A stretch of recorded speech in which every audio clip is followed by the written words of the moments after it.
fuck is up, everybody? Welcome back to DFW Metal Mayhem, the most brutal podcast in the Metroplex, also known as Ghetto 1-2. I just have to say it sometimes.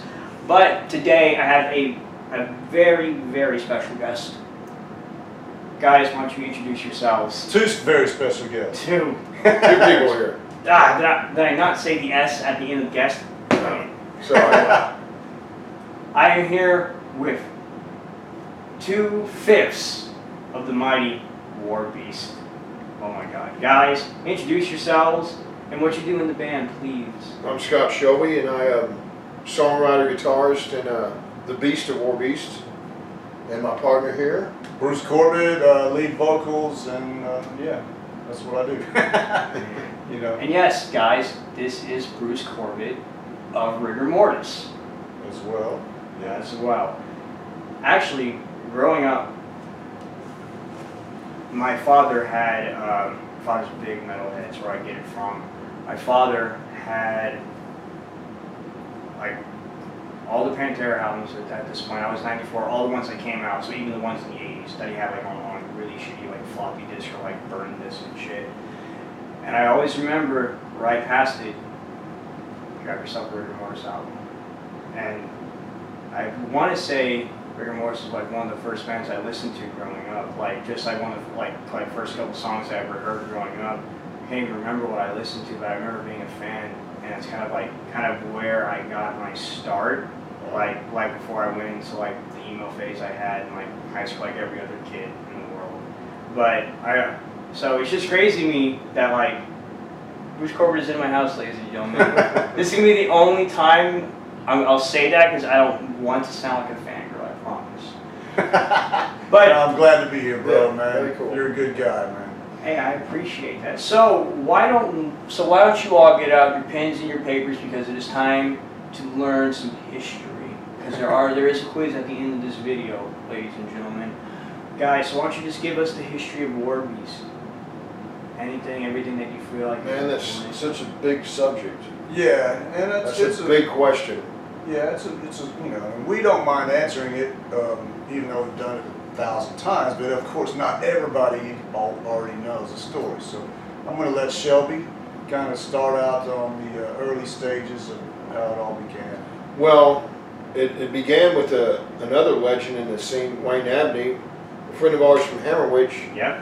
Was in a motorcycle wreck and had broke his neck, and Bruce had decided to help him out, put a benefit together to help him out, and we came up with this plan, to put like Gammacide, which I used to play in, and Rigor Mortis and Rotting Corpse, and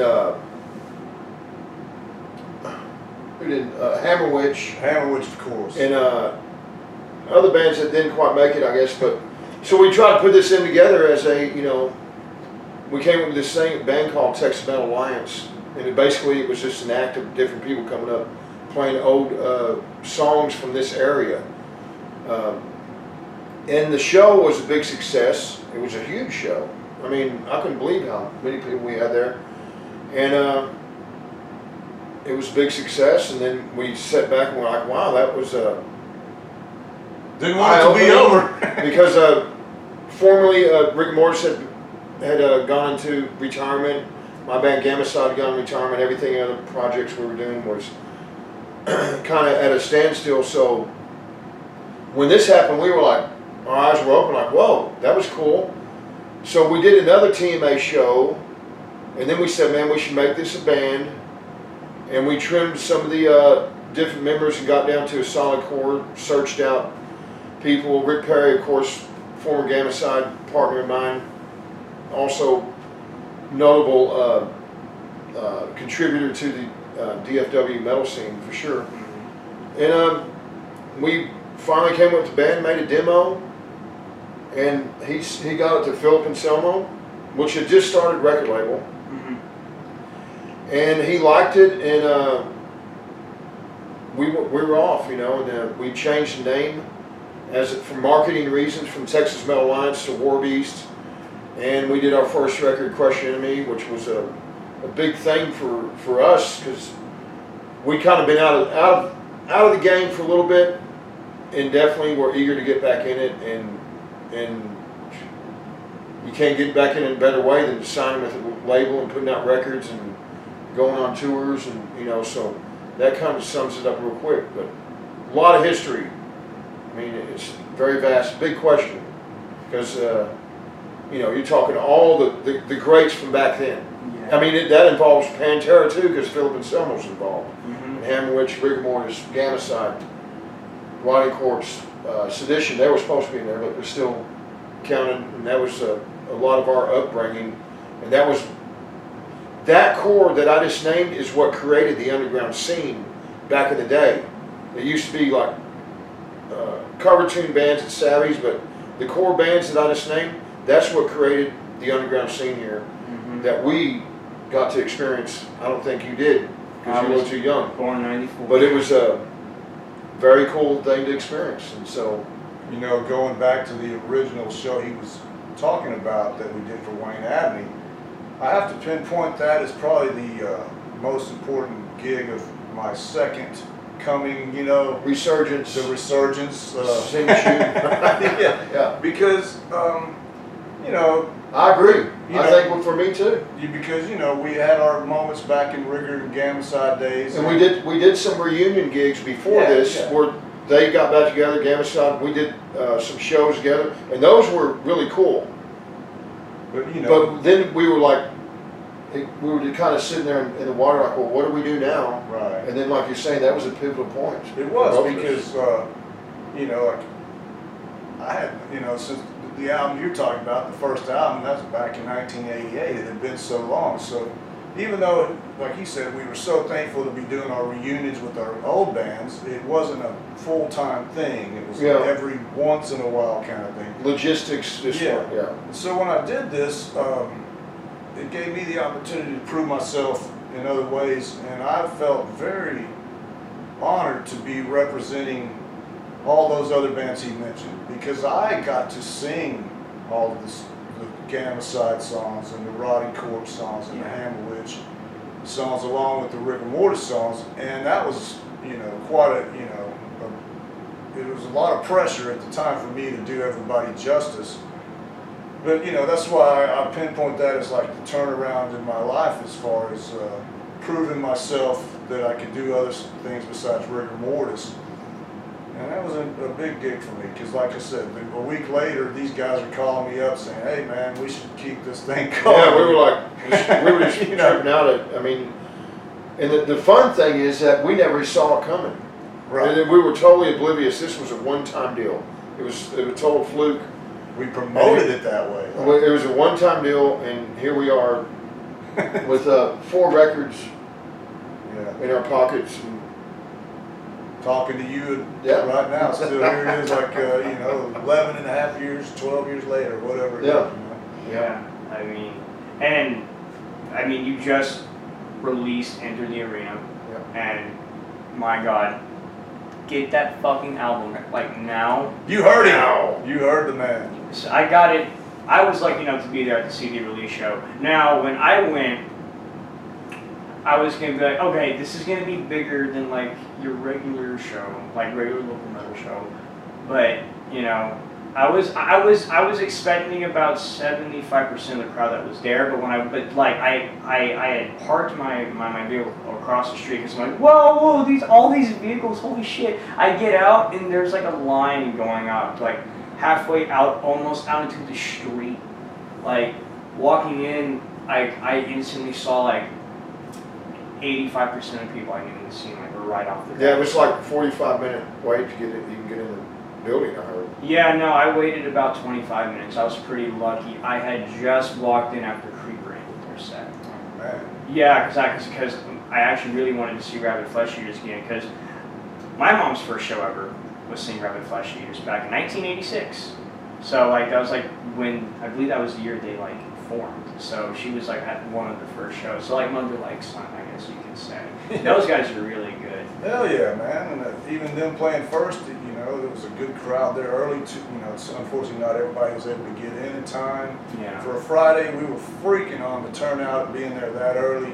And the overall turnout, I mean, we had Philip Anselmo coming to town, and of course that that brings twice as many people, but Yeah. I think, you know, it was also, I was glad to see people giving Warbeast, you know, a lot of respect that night, and knowing it was our final show and everything else. So yeah, it was very bittersweet. I also remember being at the Fort Worth Metal Fest, day one, and I found out about your cancer while I was working. I was walking through a warehouse, and you know, it's a big warehouse, and it takes me like 5 minutes to get to the other side. It's how big it is. So I'm just like going through my news feed, and I had come across the post that you had first said, "Yep, I have it," and I was like, "What the fuck?" Because like I didn't know about any of the prior events, so this kind of like threw me back. I had to like sit down, because once I sat down, there's like this article that came out in Texas Insider, and so I just sat down on like this plywood and I just started reading it, and I was like, holy crap, man. That was only a week before that show.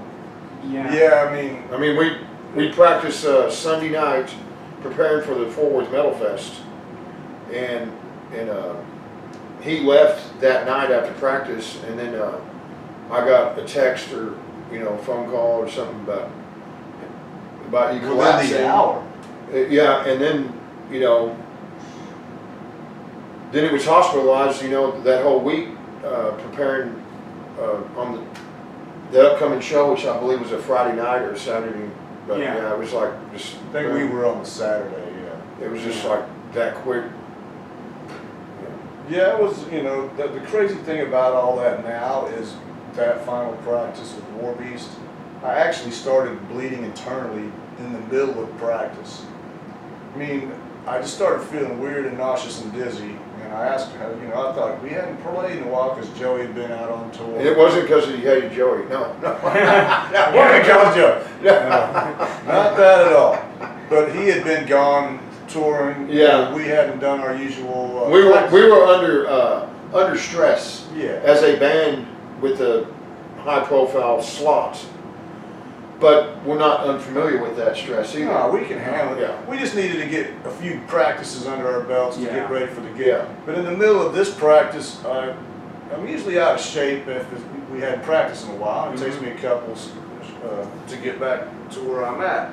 But this time I could tell something was wrong. I mean, it was weird. I didn't even say nothing to these guys. I was just like, man, guys, I think I need a break. So, I mean, it's weird now thinking about it all, knowing now that I had a cancerous tumor that had ruptured and I'm bleeding internally. And I go ahead and go sit down for 10 minutes, come back, finish the final couple of songs, and I'm still feeling weird not saying nothing to these guys. And I'm thankful now I didn't just keep trying to be a tough guy, because I finally was like, well, I think I'm going to head on home. And if I hadn't waited 5 more minutes, I wouldn't be here today, because when I got home, within 5 minutes, that's when I collapsed and went unresponsive. And so you got to understand, the reason I'm saying that is if I wait 5 or 10 more minutes to hang out with my brothers, I'm driving down 30, and it happens, and no telling. I wouldn't be here. So that's just the weird part of it all. Throughout that week, of course, we didn't know what was going on. We were hoping it was just going to be something minor, an ulcer, or bleeding ulcer, or anything. But of course, we found out the bad news that it was esophageal cancer with a tumor that had ruptured. And I don't know how I lived through that week, to be honest. There's 3 or 4 things I could throw out there to explain why I shouldn't have lived through that week. I dodged bullets, just like I said a while ago, with the 5 minutes here and there. And then when they gave me the confirmation and the type of cancer I had and what stage it was at, that they figured it was at, that's when I had to retire. So we're practicing Sunday, and then by I think it was Tuesday or Wednesday, I'm finding out that I'm probably not going to make it much. I'm not got a good chance of living much longer, much less being able to continue singing or anything. I'm retiring because there looked like there was no hope for me to get out and sing on Saturday. But I got pissed off, after I went through the sad thing of retiring and feeling sorry for myself. I mean, and that's not what you're doing. You're just freaking out. Yeah. You know, your life all of a sudden within minutes is turned around, and you're, you know, Because you've been doing this since like Yeah. the 80s. So like just like so just like within like this 48-hour time span, Right. it's like everything that I like pretty much my life is now just, you know, it feels like it's just thrown out the window. And that's how I felt. And not only that, when I found out the seriousness of they were honest with me. When you ask a doctor a question, they got to be honest with you. Yeah. You know what I mean? So I asked the radiologist, you know, the other ones were like saying, you can do this, that. But when I finally was like, what's my chances here?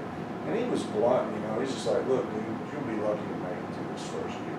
And then that's what, you know, I broke down. I was like, oh my God. You never think. It's movies that you see this kind of thing. Yeah. You know? Or you read about it and stuff, but or you hear about it. But I never thought there was a chance in a million years I would be able to get out and sing that. You know, he came and visited me. Everybody did. Mm-hmm. And by Friday, I think I had so many visitors in the hospital that the whole floor knew that I was Bruce from Rigor Mortis and Warbeast by then. And they kind of caught wind and looked me up and saw that I was on there retiring. And I think, you know, when I got mad, and I was like, well, bring it on then, let's go. You know, they started doing radiation treatments to stop the bleeding. Once by Friday, they saw that I was getting my spirit and strength back a little bit enough they gave me that slight little chance of hope that I could get out Saturday. And by then, I think they were cheering for me and wanted me to have that chance to go sing one last time. So, you know, that was a miracle to me that I had to retire thing I never get to do it, and I was like crying like if I could only just do it one more time. Yeah. And so what a night that was. I mean, to at least get that chance. Yeah, and you know, it's, you know, I actually talk to a lot of people, and you know, I personally think that as someone who plays in a thrash band and has been like thrash was like my first love in metal, and growing up on all like Megadeth and Overkill and like Metallica and all that stuff, I always looked at you specifically as like you are the voice of Texas metal. Like there's like no one else that can like fill that void. And so as a vocalist and as someone who actually admires the way you attack vocals, and kind of I guess it kind of hit me a little bit harder because I'm like, man, like, you know, this is someone in my realm. This is the person who I have the potential to be. And so seeing it, I kind of had to sit down on that plywood for a couple more minutes and put the phone away and just like scratch my head a little bit and like be like, damn, man.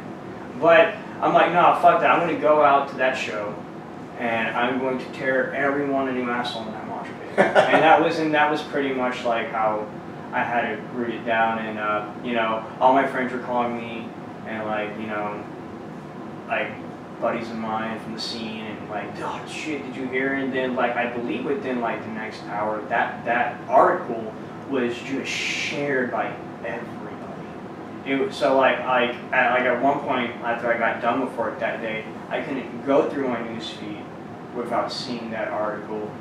And it was awesome because then soon after like a fundraiser came up. And I clicked on like, cool, I'm gonna throw some money, and like I threw in line. And then I refreshed the page. I kind of wanted to keep it up on an extra tab and see like how much it would have gotten. And dude, it went from like 250 to like over like 5,000 within like the next hour. And honestly, that right there for me was like made me think like, man, we have the best damn scene in the country. Like we have like the tightest knit community, the nicest people. Just to see everyone in unison come out. So seeing everyone come out at Fort Worth Metal Fest was really special because you could tell the energy. Like when Lodi Kong got off and they were unloading, you know, either everyone was hyped up about meeting Max Kepler, everyone's like, okay, no shit's about to get real. So we're gonna get in here, we're gonna go do this thing right. And I'll tell you what, that was probably one of the most intense mosh pits I've ever been in. And I'm a small guy, so it's not super hard to like, you know, get me to throw me around a little bit, but I did not fall one time in that one. I made sure of it. Awesome, bro. You know that. just go to that real quick. I got out like 3:30. We were playing at 7:30. For that place to, get that packed and be so supportive of me and Warbeast, I was in shock myself. I was in shock the whole week, and I was just happy that I was going to get out and be there. And I get there, and the air conditioning's out, and it's the hottest place in the world. I was like, oh my God, I'm going to die on stage. Hottest gig we played besides that one outdoor thing in the sun.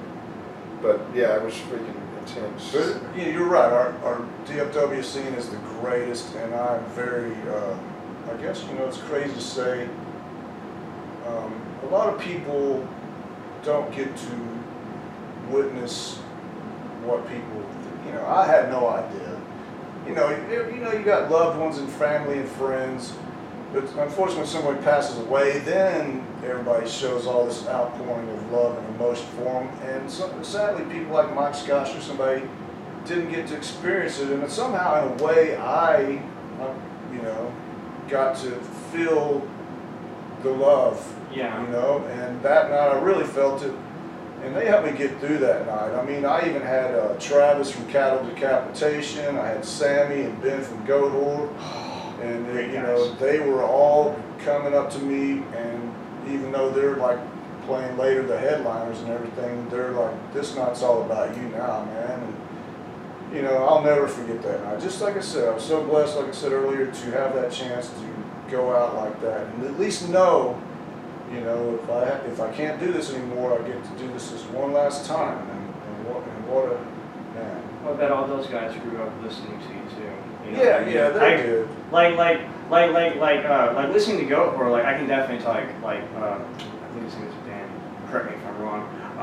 The vocalist, I can definitely see like where he could draw inspiration from you in the way he attacks vocals as well. Well, yeah, they are. They're big Rigor Mortis fans. Sammy and Ben especially. I've interviewed him before, and they told me flat out how that first album was such a big impact on them. And then, of course, Travis from Cattle is the same way. Them guys have been wanting to do, Cattle Mutilation cover. They've been asking me for 10 years if they could do it. And I'm like, just do it, man. We want to hear it, So it was a great night, and even Max was there, and very cool. One thing I will say though about that show was after y'all were done and after y'all were loading your gear out, one thing that I noticed especially was everyone was like running outside, and there was a line just to see you and talk to you for a couple minutes. Like, I know because I ran into you the second time, because the first time I met you was Decibel Magazine tour, when I initially gave you that podcast card after y'all got off. That was actually my first time that I saw y'all, because every other time, like for some reason, I was just not able to make it. So that was an awesome show, and I kind of wish they gave you a longer set for that one, honestly. I kind of thought you outplayed everybody. Thank you. But I do remember going up and being like, oh, dude, this is awesome, because as I was going into the scene, it was kind of like because I was trying to draw influence from like everyone to see like what I could bring in the Skull Archer. And one thing that I remember about drawing influence was just the way you attacked it as a frontman. Because the thing is you have everyone who tries to do like they try to cookie cut, and they try to like use things around them to, I guess, like props and all that, which is there's nothing wrong with that, but like they try to like make an aesthetic that, I guess, to I'm trying to find the words for this. They're bringing more aesthetic in because it makes up for their lack of frontmanning, but like you yourself, just watching you is the aesthetic. Watching you guys together perform is the aesthetic. You have this hulking ass huge dude just slamming this guitar, and and Joey's a great drummer. Like you talk to Joey's like super chill, like, yeah man, what's going on? Like super nice guy, super chill. And like when you see him on there, like his face just turns completely different, and he just starts beating a kid. And it's absolutely insane to me. So seeing that kind of also was kind of like another reason why I kind of had that like extra hard hitting when I read that article. But actually, one thing that was cool is then Destruction came into town with Jungle Rod and Warbringer. EV opened up that night, or Electric Vengeance opened up that night. Another band played before them. I forget their name. But I remember Destruction shouting out. You were right on stage. And that was so cool, and then we started a Bruce chant. It was like, it was magic. Yeah, I mean, it's all been just overwhelming to me, and of course, Schmear had sent me a message making sure that me and Scott would be there as their guests that night, and of course, we went on tour with those guys, so yeah. We developed a friendship. Not only that, we're big fucking huge fans of these guys. Oh God, yeah. Huge fans. So, like I said, I can't say it enough, the amount of support and love everybody's given me since this has happened. It's, I just cannot believe it. And it's helped me get through this, and I can't thank everyone enough. It's just, getting messages from Destruction and Anvil, and even like the guys from Aerosmith, and the whole metal world has just been like so behind me. And that was a big night. What Schmear said about me on stage. All of that. It's given me the strength to keep fighting it, and I'm gonna beat this. Yeah, no doubt in my mind. Naturally, today I admitted I'm freaking out, man, because it's getting closer to surgery, and I know how serious it's gonna be. But there's no doubt in my mind when time comes, I go into battle mode. You have everyone right there with you behind you. And I got all y'all behind me, man. And so, even every one of my doctors, everybody's like, knowing the seriousness of my situation, that same radiologist that said, you'll be lucky to get through this year, now he's saying, if anyone can beat this, I have no doubts it's you, Yeah. So they've seen how I'm fighting it. They see how I'm holding up. And that's what I'm going to do. I'm going to shock everyone. Even though I can feel everybody got faith in me now, but I'm going to do it. I'm going to pull this off, man. Hell yes. It's like the coolest thing was the one thing I loved that you were doing while posting updates was you would throw in the Muhammad Ali quote at the Oh yeah, you got to. Like I said, that first 24 hours after I found out the reason I retired, and realized I might not be around much longer, and you can't be prepared for something like that. And then finally it was like, we're going to have to go do some radiation, and that's when I went into Ali mode. I went, you know what? Who is the most confident, arrogant, fighter of all times that could back it up? And it was Muhammad Ali, one of my heroes. Yeah. And so I was like, you know what? That's the way to handle this. Mm-hmm. So when they're pushing me in there on my stretcher to go, I'm feeling like I'm entering the arena, the ring to battle my biggest opponent. And every time I'm going for radiation or chemo or this surgery, or I'm going to see a doctor, I'm going in, that's the way I'm in. I'm thinking I'm like Muhammad Ali or Bruce Lee or something, and I'm about to destroy anybody that gets in my way, including this cancer, Yeah. And, one thing I wanted to also mention was, before this you had a bout of heart disease, and heart disease is the #1 American killer when it comes to diseases. And you beating that, man, you put the deadliest disease killer in the country in its place. So there's for me, there's absolutely no doubt in my mind that you're gonna pull through this. It's as I said, watching you fight this, it's inspiring, because it's like this is how you are supposed to. You are supposed to wear this out, no matter how dark things look. You're always supposed to rise above. I've always believed in that as a martial artist, as a former MMA fighter, and everything.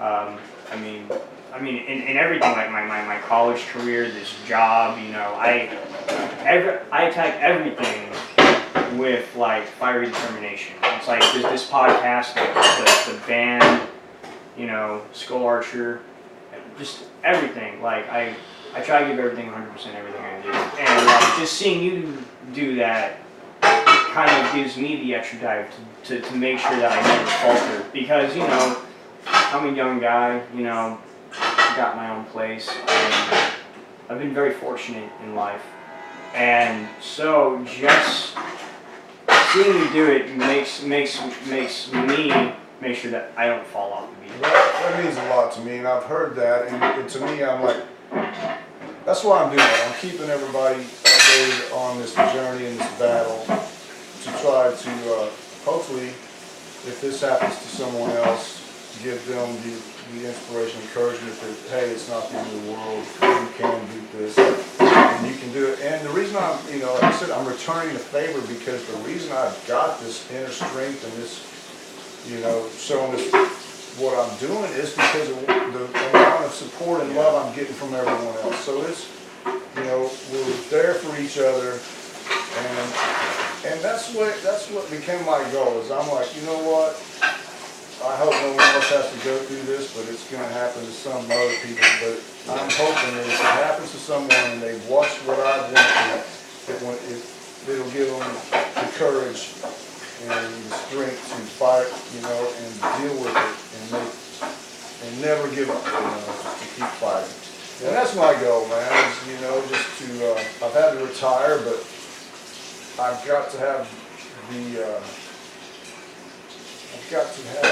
some kind of hope that in 2 years I'll be back on stage with this man or something like that. You know what I mean? No doubt. And you know, you see it, like, especially like, I mean, you saw in the benefit show, and you know, and then we recently did Joshua Costello's benefit show from the Exploder, and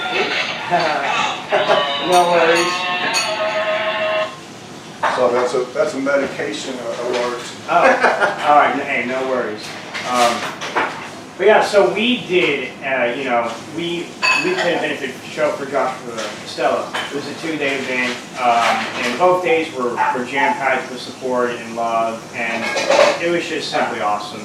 And I believe Rustin is having his benefit show this week. Rest in peace, Rustin. Yeah, Rustin was a great guy. Did a lot for a lot of bands. So can't be any more. You know, with all these things that are happening in the scene, you're seeing a lot of unity and a lot of coming together, and it's magical.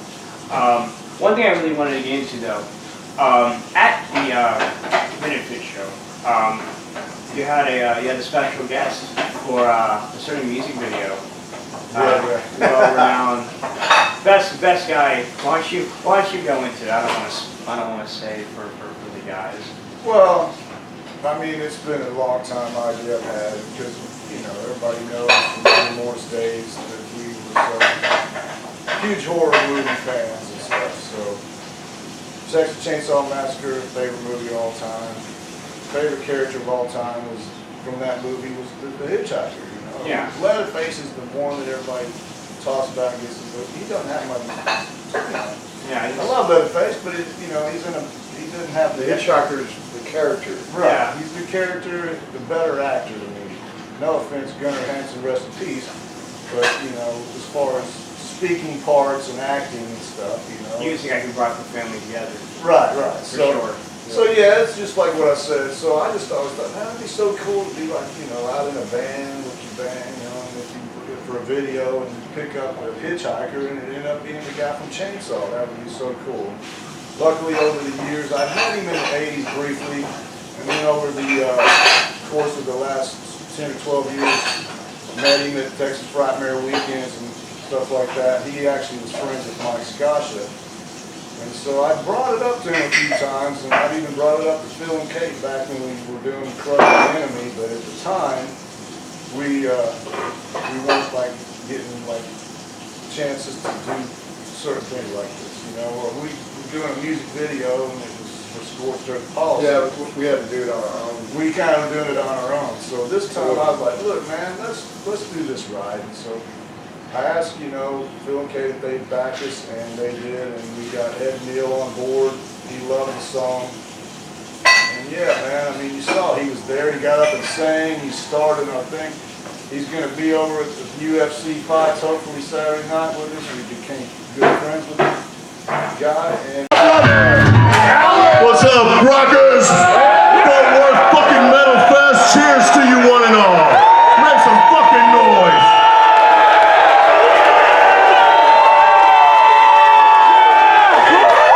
Many of you know me. I'm Dashing On from K&O-N and Hard Time Radio. Over 20 fucking years now, I've been fucking spinning a whole lot of music from this brother of mine right here. Many of you have seen me intro Rigor Mortis, Warbeast, and hand over this fucking great chain fucking microphone. Everybody, positive fucking vibes all around for this bad motherfucking legendary fucking cat right here, Mr. Bruce fucking Corbitt.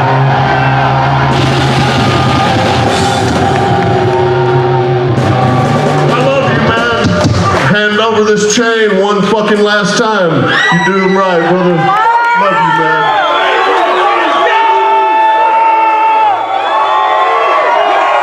What up, motherfuckers? Man, I'm blessed to be here tonight, man, to say goodbye. 35 years, I never thought this day would happen, to be honest with you, but if it does have to happen, this is no better place and setting. The Rail Club where I married my beautiful wife. And of course, I see all my family and friends out there. So I'm going to shout out to everyone that showed up. My brothers in Rigor Mortis that got me going, and of course, Mr. Scott Shelby, Joey Gonzalez, Lyric, fucking Drew, man. I'm not feeling too fucking good, so I'm gonna sit down and see how I do, man, okay? This is the fucking first song we're gonna release off the new album, Enter the Arena. It's gonna be our premiere single. So I chose to do this one in case it's my last. Now, if I fucking feel okay, I might try another one later, alright? I love y'all, man. This is called Maze of the Minotaur.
again, I love y'all. Y'all know any motherfucker can beat this shit. It's you!